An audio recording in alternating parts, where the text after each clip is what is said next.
মহান বিপ্লবী নেতাজি সুভাষচন্দ্র বসুর 129তম জন্ম জয়ন্তী উপলক্ষে আমরা দেশবাসী তথা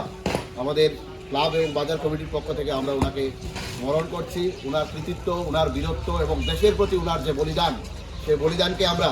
নতমস্তকে প্রণাম জানাই এবং ওনার কাছে যে আমরা ঋণী সেটা কৃতজ্ঞতা জানাই। কারণ যে মানুষটি আমাদেরকে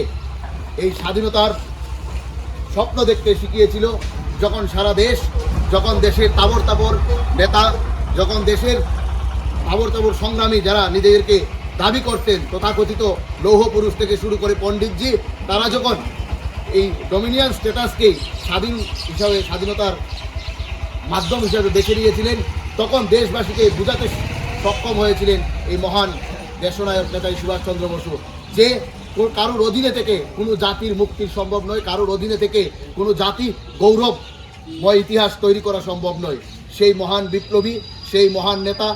নেতাজি সুভাষচন্দ্র বসু আজকের দিনে 1897 সালে উড়িষ্যার কটক শহরে জন্মগ্রহণ করেছিলেন এবং জানকীনাথ বসুর পরিবারকে এক নূতন সূর্যের উদয় হয়েছিল। সেই সূর্যের ইতিহাস সমগ্র বিশ্ব দেখেছে,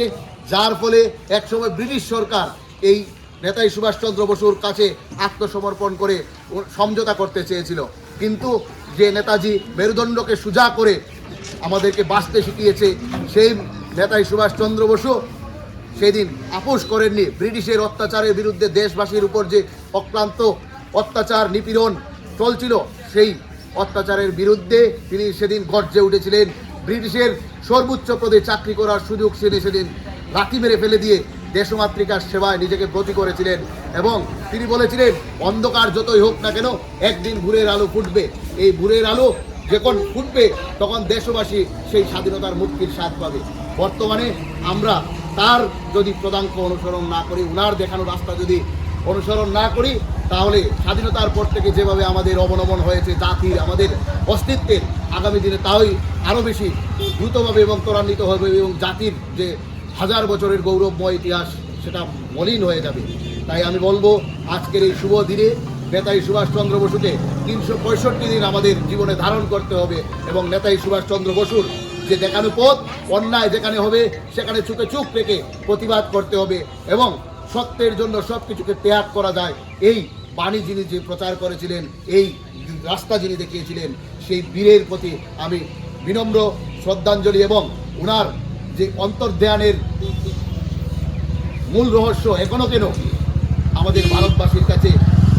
উত্থাপন করা হলো না, সত্য কেন উন্মোচন করা হলো না এবং আমাদের বীর বাঙালির কেন, যে বাঙালি ভারতবর্ষকে স্বাধীন করার জন্য আজাদ হিন্দ ফৌজের বাহিনী গঠন করেছিল, সমস্ত জাতির যেখানে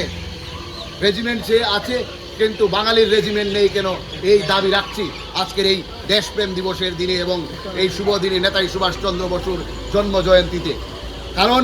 আমরা যদি নেতাজিকে ভুলে যাই, আমাদের অস্তিত্ব ভুলে যাবে, আমরা শেষ হয়ে যাব। তাই সকল যারা যুবক, যারা এই সমাজকে নিয়ে ভাবেন, আমি বারবার বলি যে যেখানে অন্যায় দেখবেন, যেখানে দেখবেন যে দুর্বলের প্রতি অত্যাচার হচ্ছে, নিজের সর্বশক্তি দিয়ে আপনারা ঝাঁপিয়ে পড়ুন সেই অন্যায়ের প্রতিবাদ করতে, দুর্বলের পাশে দাঁড়ানোর জন্য। তবেই নেতাজির আদর্শ আমরা আদর্শিত হয়ে বাঁচতে পারবো। এই কথাগুলো বলে আমার আলোচনা এখানে শেষ করছি এবং বলবো